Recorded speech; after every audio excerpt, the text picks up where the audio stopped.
Hello and welcome to Call a Death Doula. And it's this series just to let death doulas tell us what they do and have you, the listeners and viewers, understand and relate. Such a beautiful thing. Today we have Casey, and she's just going to share her little part, her part of the world of doulas. Thanks, Casey. Hi, thank you for having this conversation with me today, Pamela. It's always nice to talk with other death doulas across the world. I kind of think it's a very old profession without us even realizing it sometimes. So, yes, my name is Casey. I am a newly educated slash newly awakened end of life doula. I've been Okay. trying to figure out a good way to call myself that, and a newly awakened one feels like a good way to explain it because it feels very natural to me. I have multiple ways that I'd like to support people who are dying along with their friends and family. Currently, I am outside of Philadelphia, PA, little town called Yardley, and I will be serving and working with Lower Bucks County within Pennsylvania. Very large county. We're going to start local. Nice. I have two. I have two bonus daughters. They are teenagers. They do not like discussing death. Uh, it is something they are not familiar with. So that is something that I will be working into this field later on. I have some plans to help bring teens into this conversation. Right. Uh, so I am someone who has always been very fascinated by death. I grew up in a partially Jewish household where a lot of Jewish comedy is based around death and the macabre and morbidity. I think it's part of the Jewish people's way of healing and dealing and coming to terms with tragedies of the Holocaust and just thousands of years of persecution. So it's something that has always been a natural thing for me to discuss. And over the last few years, I've realized the comfort level I have found in being able to support people discussing death, whether it be theirs or someone else's, or just that concept. Um, my Jewish background is more familial than religious, so I don't have a particular religious affiliation. So I feel as though I can support people along any avenue, whether spiritual, faithful, or of faith, or just a holistic. Right. At the end of the day, very human is Right. what I can offer. Also, this is the one singular experience that every human will go through, and we only really get to do it once. So I'd like to honor that for anyone that I can as well. I know this job is not for everyone. It really isn't. Yeah. So that's why I say a newly awakened end of life doula, because I realized, oh my gosh, this is for me. I Yeah. didn't even know what an end of life doula was until a friend explained it to me out of a conversation about grief therapy. And once that concept was put in front of me, there was nothing else Huh. that felt any more natural to me. And I said, yes, that's it. Now, I do love the phrase death doula, but I understand the work I'm wanting to do is end of life related. It's not necessarily those final moments. And plus, I'm here to support not only that person, but their family and their friends as well. So there's an article that I really like that I'm going to quote very quickly. It's about this idea of becoming an empty vessel. Mm. Uh, it says, I can hold, this quote is from PhD Virginia Chang, and she says, I can hold space for the words, stories, and emotions of the dying because I am an empty vessel. Mhm. So for each person, what they need from me is individual. So, but I like the idea of coming in like a just taking everything in for what people need. So everything is a little different and unique for each human because each end of life path, these transitions will be unique for everybody. Yeah. So that is how you got into it, by just having someone mention that there's death doulas, and you were like, what is that? Yes. And over the last few years, work worth doing has become very important to me. And probably around since COVID, and really thinking, what do I want to do? I have spent my life working in the entertainment industry, special effects makeup for film, theater, haunted houses. I Mhm. do a lot of theatrical work in general, with my kids and stuff in school. I play music. I love all of that. Yeah. But how do I then incorporate all of those things into what I'm doing now? So the music will come about, the theater and film, as far as understanding people and maybe realizing that what they're saying doesn't come from words out of their mouth. Mhm. And that's a big thing at the end of life. Not everyone can verbalize, dying or not, what they might need. So I'm there to kind of help pull it out. And that's one of the services I would like to offer, actually, and that I've done a little bit of before. Jumping ahead.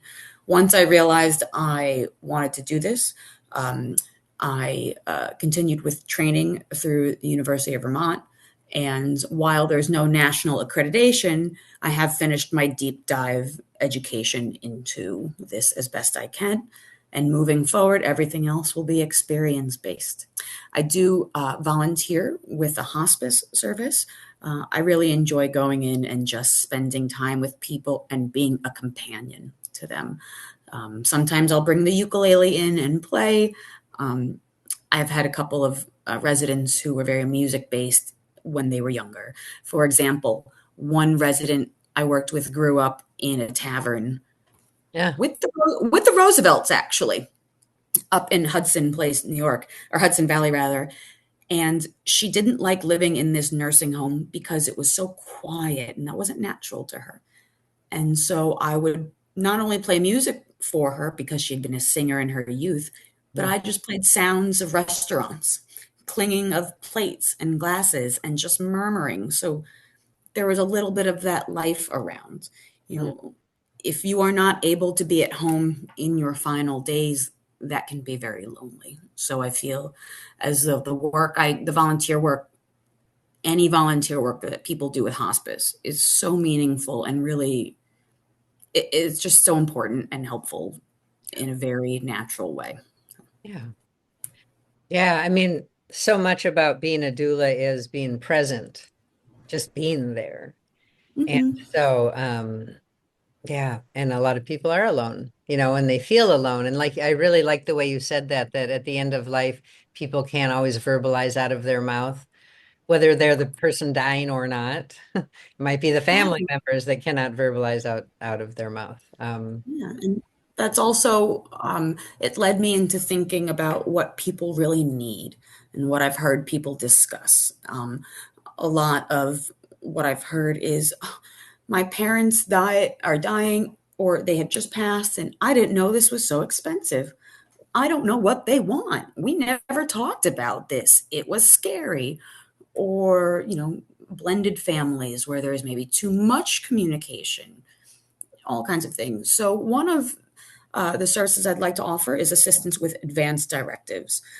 It is different state by state. However, I'd begin with Pennsylvania and New York because my parents are up in New York City. So just to keep that nearby. Yeah, But I think it's important to help everyone talk about their wishes with end of life care, medical or otherwise, because you want those wishes to be understood and respected, especially if you are unable to speak on your own behalf. This does help, of course, something like aging parents, but in this world, we never know what could happen. I'm 40, my husband's 50. God forbid something terrible happens health wise, accident wise. If I have to make those decisions for him and he is unable to speak, it is significantly easier for me to refer to paper we've already discussed so I can keep his best wishes that's right. forward. Um, and the same thing, vice versa, I think for him with me as well. And I have found that even within my age range, we're never prepared. I don't think anyone is really ever prepared. So just starting with a basic conversation of an advanced directive, which is a sheet of paper that will prompt you questions. And Hmm. even that I feel is a simple way to take your own, to start putting your own wishes into your own hands and that of your loved ones. And that to really think about for yourself what you want Right. for yourself moving forward. Yeah. And I really have thought that, and I've heard this, that every person 18 years of age and older should fill out an advance directive I love that. because people die, right? Kids, 20-year-olds die. People die every day. No one knows Mhm. it. And, that's also a good way to bring the subject up with high school kids. Like, I think there should be a class in high school on this. Because I took a class on death and dying in my very liberal New York City high school. really, Yes, wow. and so since I've 40 now, since I was 16, I've been trying to have some of these conversations with my parents, Yeah. mainly because I understand that my parents have two different religions. So even if I'm going the basis of that, and one is more faith driven than the other, Yeah. it still puts me in a place to start a Yeah. little bit, you know. Yeah. But I love talking about death. I just do. It's so Yeah. interesting. And to me, it's dark, it's scary, but it's like I said, the one thing we all go through, it is inevitable. And if we talk about it this early and implement it back into like everyday conversation, I Hmm. don't think it is as scary. A Right. 100 years ago, people were all dying in their homes. Yep. Or so I go back to the Civil War, for example, Yep. because for the first time we start having embalming and then people can be sent home. But Mm. until then, people died at home and they died with their families around them. So by the time you get to something like the Civil War, you have men having their final moments on the field, but instead of having their family around them, they have carried photos with them and they had set their photos up around them. And I Mm. think that that's such an interesting concept because even in those final moments for them, they wanted to be surrounded by loved ones and family. And again, I think that's something so natural, and you determine who your family is to an extent by that point. Hmm. Uh, and so at, that time when you're seeing family members and their lives at home, children see it, adults see it, the older, and it's Absolutely. part of it. Now we've pushed it away to the hospital, and it's scary. There are machines, and very often in the medical field, death is seen as a failure, Yeah. Yeah. and Oh, it's not. yeah. It's really not. We can't medicate the dying necessarily because they're doing what they're supposed to be doing. Yeah. We can help symptoms to make them more comfortable. And part of that would be within advanced directives, making sure your comfort is, up there because everyone wants to be comfortable at the end. It's the Yeah. There's best we no reason to suffer. No reason to suffer can. as you're dying.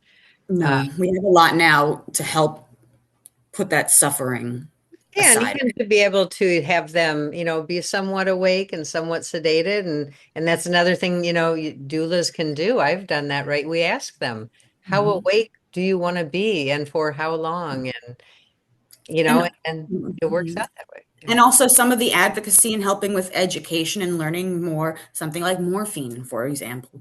Many people don't want morphine or don't want morphine given to their loved ones because they're afraid of the negative side effects of all the things we've heard about morphine just as a street drug, if you will. Sure.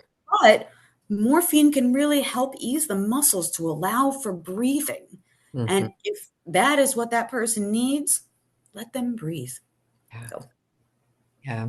Yeah, I mean it's so beautiful to hold that space for people and then have them also have that aha moment of like, oh, okay, because we're so used to building, creating, we're not used to dying, and no, we're and not used to allow unfortunately, it. I have a note here that like, we only get to die once. Why not make it a good one?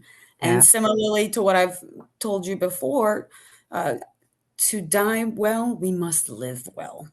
So not only do you then think about your death, but you're thinking about your life as a whole. Hmm. And I think that's a big part of what I want to do with this, because the other two services right now that are within my beginning offerings, besides the advanced directives, I also like the idea of legacy projects. Yeah. And I have done one with a friend of mine who is my age and is by all means, knock on wood, healthy and happy and all those things. But someone who had experienced a lot of death and a very good understanding of what he wanted to get out of this legacy project. So, if you're unfamiliar, legacy projects are part of what we call dignity therapy, and it's really to help that dying person reflect on their life as a whole. It is an opportunity for someone to give their final thoughts, final feelings, words. It also helps to to work with those psychosocial and the existential burdens that we face at the end of life that we just didn't realize maybe. And when I worked with my friend on this project, I asked him 4 questions the whole time, and we spoke for an hour and a half. Let me rephrase. He spoke for an hour and a half.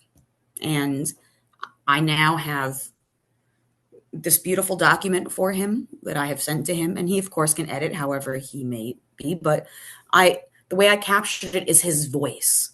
Yeah. And he's for him reading it months later, he said he cried because he'd never looked at himself like that from the outside. And so I think that, if you're healthy, you're doing this, maybe that's the effect. Yeah. But I know my father, for example, maybe hasn't told my siblings everything he wants to say. Maybe a prompt allows him to say those things to someone without having the physical ability of having to write, of having to type. So it provides an accessibility. Yeah. It's at their pace. And sometimes we just like having that one more thing. I mean, who doesn't want to have that one more moment sometimes with a Yeah. loved one before they pass? So I think being able to open up for that person on their own final transition as well helps them and puts them at ease, and it allows them to maybe have that final thought of, I'm not leaving people with nothing left of myself. Yeah. Absolutely. Mhm. That's so beautiful. That is Thank you. beautiful. Thank you. And it's like I said, it's difficult to talk about all these things for some of us, those who are lucky enough to say, let's just get into it. Mm-hmm. Um, I can be very darkly comic with a lot of people, but I'm have the ability to read a room. If it's not for that group, it's not for Right. that group. I will Right. back off real fast. Yeah. If I see someone might react to certain things, I'm like, okay, all right, I see. And humor is very, very healing for people. You know, Mm. Yeah. um, the final service that I'm offering, and that actually the first one I'm starting with, are death cafes. Mm. And there's a little local witch shop nearby, and or a metaphysical shop, I guess would be a better way to Right. describe because of the things she sells. Yeah. Uh, she herself is Wiccan, so I'm always thinking of it that way. And she's very wonderful. She's um, everyone in the community knows her because she's a local business. She herself does a lot of nonprofit and advocacy work Mm. for children who've been abused and the things that people need. So she is a good person, and she has also done some end of life doula work as well. Um, and so she really likes this idea. She has an event space. So I'm going to host a death cafe there, hopefully within the next 2 months. And then my ultimate goal within that is to host this for teenagers, because I think that for like my kids, I see preteens and teens, maybe they lose a pet or a grandparent this early. That's kind of the first ones I think most kids Yeah. experience. One of my kids, however, has not experienced that. She has been to 2 funerals, and they've both been for children. And then she lost a pet over this summer, 2 pets actually. And I saw a rocky grief. Now, everyone's grief is always going to be at their own pace, and nothing is ever wrong, and you will work with your grief for the rest of your life. But there are moments that can be rocky where communication is helpful. And I can see my child working that through in her brain, but not really sure of what to say. So, in that sense, a death cafe will open up communication within our community for these tougher subjects, allow people to know they do have additional resources. Grief can be brought up. I'm not a grief counselor, I'm not a therapist. I want it to, I don't even want to have a particular subject. I'd like to have points to mention in case to help a conversation going, to facilitate that. But otherwise, I want people to know that they're not alone and that these feelings are natural, and someone else who you don't know who's a very different background might be experiencing the same thing as you because they're also human. And the nice thing about a death cafe is there are some very cute snacks, and who doesn't like to bond in their community over very cute snacks? So Absolutely. Yeah, I death think that cafes are helps. great. Yeah, Yeah, I've done death cafes, and people are just leave them uplifted. I mean, yeah. Mhm. they tend to be like, wow, I didn't even know it was possible to talk about it, death like this. So, I think that, people are afraid of that moment of death mhm. more than either what's going on right before or right after. I think if you are a person of faith or religion, it might come a little easier to you because generally there's a written word somewhere that has said this is what happens. It gives you a little bit of a direction, more or less. But if you're someone who does not subscribe to those beliefs or those writings, you might feel a little lost sometimes. And it's individual for everyone. Some people just think they're going to go right into the ground and then that's it. That's okay. Uh, I like thinking that, yeah, you'll go into the ground. And if your belief is not there's an afterlife, okay, you're in the ground. But you know what? You come back. You have fertilized the soil. You come back as mushrooms. You come back as fungus. And you go back into the earth, Mhm. into the earth, and back to the earth from whence you came. In Judaism, that's a big. Yeah. Um, And I love that concept. It could be anything, if you believe that you're going to be with a God in another realm. And so you'd like to prepare your end of life thinking that way. I'm going to this next thing. I think that's great, Yeah. but if you're just looking towards, I don't know, we're people. Let's find a little direction together. Yeah. And, unfortunately for, the people of faith, of religions, many of them are very fearful of what's after because there is a lot of fear in religion and hell. And, were you good enough when you were alive? And so I found that there's a lot of fear of the afterlife Oh, because yes, you absolutely. just do Mhm. not know what's Yep. waiting for you. I mean, I grew And up religious and I was like, I think I've asked God to forgive me for everything, but what if I'm like sinning and I don't even know it? I mean, like it was deep in me. well, I think that for some religions, which obviously this is not a very religious conversation, but I think we know some create more guilt than others. Sure. I I have taken my learnings from each of the religions that my family Yeah. travels with, and I have come to terms with the concept of this is the only life I know that I have. I can only work with the things here on earth right now, and whatever happens next or what happens before or after, okay. But this is the life I know I have. I For me, I can't necessarily worry about what I'm doing for something that may not exist later on. But Yeah. again, my own personal thing. Yeah, I'm that's not a going great place to. to be. I mean, I know a lot of people would love to be in that place. And But I so, never want to stop anyone if they believe otherwise. It's not oh, my job absolutely. to Yeah. get in their way. And I have, in some of my own personal studies, with reading a lot about this, I have found, unfortunately, the background faith of the author comes into play a lot with how they describe this type of role and this type of work. Oh, sure. Yep. Yep. Yep. And it, I say unfortunately in the way that I am not a religious person. Right. So I choose to look for multiple ways. I have, I've read a little bit of how some Roman Catholics and parts of Christianity handle afterlife care and whatnot. Um, I have a rather large book on uh, the Jewish Kiddush and mourning rituals that are very interesting in the fact that it's just really listed. And the Mm. book is like, okay, we're doing this, we're doing this, we're doing this. And who doesn't love a little directional sometime? Yeah. Yeah. Yeah, but like everyone's different. I also know that there are marginalized communities who don't receive the same type of afterlife care because the access is different.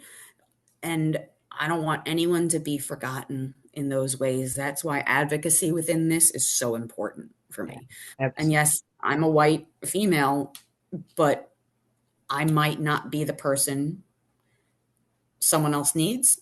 And if I'm not, I will help you find that person who is. yeah. Yeah, and And that is the beautiful thing about the variety. Because, even for the very religious people, there's some doulas that are very religious. And so yeah, there's all kinds of people, and they're in your community. So they're probably tend to be like you, which, yeah. And yeah, where I am is a very mixed community, which I'm very happy about. I've never lived in a not mixed community. I grew up in Brooklyn and moved to Philadelphia when I was 18 to go to college. So I've done like half Philly, half New York. And it's important for me to hear multiple languages, to see different people, to have different food around all these things. And yeah, so then having these different beliefs as well um, it comes into that, yeah, and understanding that everyone has individual everything. Like I said, I'm going to be that empty vessel. Whatever you need, let mm, me do that. I'm yeah, going to leave all my stuff at the door to yeah, really be here for you. That's what I want to do at the end of the day. yeah. Wow. I'm sure you do too. I can Yeah. tell. You got Yeah. it. Wow, this is great. I love all the things that you do. I love the idea of bringing in the music and the theatrics and what that Mhm. can turn into because, being able to express Mhm. always is great, but certainly, at that time for, the family as they're experiencing it and just I definitely preferred. I played clarinet. That was my main instrument. I everything. was a woodwind player for many years, but that one's kind of tough to do at with client. It's not the most comfortable sound all Right, of the time, unless you're really into that. right. Um, but string instruments and piano tend to do a little bit better. They're a little bit more soothing. My teenager, actually, her best friend plays the harp. She's one of the very Mhm. few people in the area, and I told him when she gets older.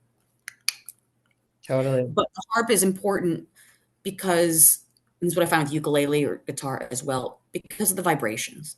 So if someone is not able to hear all the way, they can still feel those vibrations. And Mhm. sometimes that in and of itself, Oh yeah. um, you're not always playing music. Sometimes you're just playing tones, Yeah. which I find to be really interesting also. So there's an element of music, but I don't want it. I've had this happen before and I wasn't into it. It shouldn't feel like a performance for Right. me. Right, right, right. And if I have a set list, we've gone too far. Uh, I when I was working at uh, within a nursing unit for people with uh, cognitive everything, really, at the end of the day, Right. um, we would put on karaoke sing along songs for them. And I had about 13 people I would work with, half of who were verbal, none of whom could walk freely on their own, either in wheelchairs or jerry chairs. And I would put on certain songs. We kept to the 50s and 60s Yeah. for the most part, and they'd perk up. They might not verbally respond, and I found that the most popular songs, You Are My Sunshine, Take Me Out to the Ball Game, That's good. God Bless America, and there were a couple others. I can't remember offhand, but those are the big ones that I remember being surprised by, Yeah. um, because all those songs would have come from youth. Right. I thought that was really interesting. And sometimes I would play the Beach Boys, and I would ask some of my more verbal residents, how does this make you feel? What do you think about? And the men had stories about going down the shore or down to Atlantic City and